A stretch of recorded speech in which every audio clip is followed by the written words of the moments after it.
నెల తారకల నయనాలతో నీలాకాశం చిలకిల్చేను.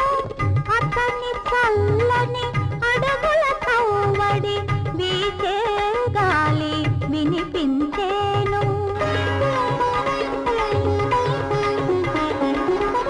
అతని పావన పాదధూళికై అవని అణువణువు కలవరచేను. అతని రాకకై అంతరంగమే పాలసంద్రమై పరవశించేను. పాలసంద్రమై పరవశించేను. వస్తాడు నారాజు ఈ రోజు, తానే వస్తాడు నెలరాజు ఈ రోజు.